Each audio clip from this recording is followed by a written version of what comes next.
Thank you, Madam President. Good evening, everyone. I want to begin by sharing some sad news about a member of our administrative team, Joy Pitts, who's the principal at Collier Elementary. Her family's had a series of struggles, and she lost her mother this week after a long bout with cancer. She's not able to be here tonight because she's with her family, but her Collier family's been a great support, including the students and their families. It's a testament to her leadership here in Littleton for many years, and our thoughts are with her during this difficult time. I wanted to thank President Nielsen for the opportunity to tour the new Mormon temple this morning. It's a very impressive edifice, building, giant thing. And you can see a tremendous amount of pride in the members' faces as they shared it with visitors. You may have seen a recent investigative news report estimating Arizona schools still have over 500 vacancies, most for full-time teachers. Our Administrators Association thinks the number may actually be higher. So obviously Littleton School District is not the only district looking for teachers. The result of the teacher shortage has been clouded classrooms and an increase in the number of substitute teachers. Our own Executive Director, Human Resources, is not with us this evening because she's and some staff are off out-of-state recruiting teachers to come to Arizona. And our hope is some may be able to make the move over the winter break. The week will be rounded out with a recruiting event and job fair at Southeast Missouri State. I guess if you're from Missouri, that means something.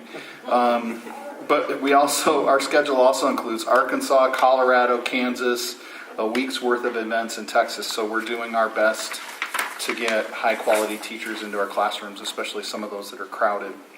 As you know, Arizona schools are hoping for some money from the state after successfully suing for underfunding schools during the Great Recession. The state needs to start making payments, mitigating the effects on the purchase of materials, class sizes, staffing shortages, and things like that. 6 educational organizations partnered to host a live education-specific gubernatorial debate. I hope you saw that on Fox 10 with John Hook a couple weeks ago, Sunday night. It was one of only 5 debates that both candidates have committed to attending. And the choice for who Arizona's next governor will be is critical for education.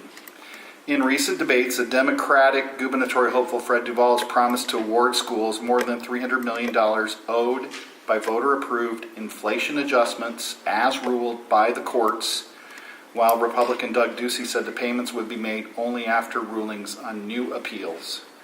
Arizona may be forced to pay not just the $317 million annually, but an additional $1.3 billion in missed payments.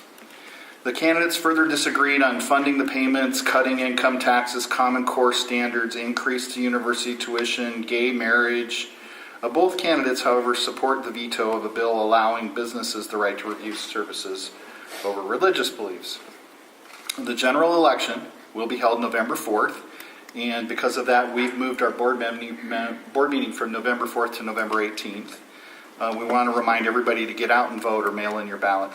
Voter registration ended yesterday, as President Nielsen mentioned, so we're turning our efforts now to getting out the vote. Everyone needs to not only model good civic engagement for our students, but to live up to the civic responsibility of casting a ballot. The election will be decided by the amount of participation, and every vote will matter. 2 Tres Rios students, Mateus Arcio and Katie Lorea, won the grand prize in the Excellence in Education contest. The students responded to the following topic: "My teacher makes a difference." It was open to all students attending schools that are participating in the Arizona Ready for Rigor project, or part of the Teacher Incentive Fund grant, which Littleton is part of. 9 students were contest winners, and their entries were featured in the 2014 Excellence in Education Conference. Ms. Pemberton from Quinton Elementary was selected as the 2014 grant recipient through Donate to Educate, presented by the University of Phoenix, and she'll be awarded $5,000 to build a Quinton music program. National Grandparents' Day was celebrated by inviting grandparents to join their students for lunch. Parents reported it was a great event at all the campuses, had some participation, but Quinton was honored to host, I think, almost 100 grandparents. Wow. And many of the grandparents commented on the event and expressed appreciation that they'd been included. Littleton Firebirds recently celebrated their third annual Kids at Home and Family Day. Each classroom structured activity so everyone had a chance to celebrate their culture. The Firebird community celebrated with an outdoor barbecue, included music, and it looked like both the kids and staff were enjoying the event. I think sometimes just because they got out of class, I don't know. But they seemed to be having a great time. Despite the results of national opinion polls, data from National Assessment of Educational Progress shows that scores have been steadily improving over time in America's schools. The polls show that parents think their own child's school is good, but very few would say the same thing about education nationally. Experts interviewed said they think the discrepancy in the polls and the test scores could be a result of media attention to the worst schools and some misplaced nostalgia. I want to extend a word of thanks to all the coaches, fans that made this basketball season a great experience for our players. The Collier Coyote boys basketball team finished off their undefeated 12-0 season with a hard play championship game against Tres Rios Elementary. The Collier Coyotes were coached by Brian Hopkinson and Lydia Espino. Did I say that right? Let's see. They did a wonderful job. Estrella Vista Hawks girls basketball team finished their championship season off with a victory over the Littleton Firebirds.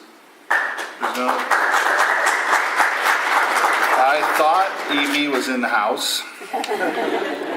Hawks finished with an 11-1 record, and they were coached by Andrea Cole and George Espinoza.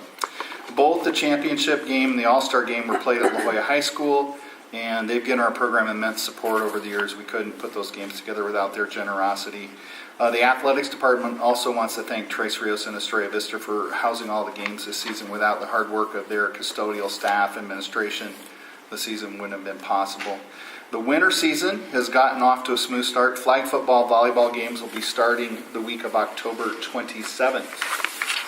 And in closing, I want to express our appreciation to Joe McGinley for cash donation to Quentin Kids at Hope program, Cardinals Charities for their donation to donate to educate for the music program at Quentin, students to Be Kind to People Project for their donation of notebooks for Tres Rios students, and to the Phoenix Art Museum for their donation of funds for field trips for Estrella Vista students. That's all I have.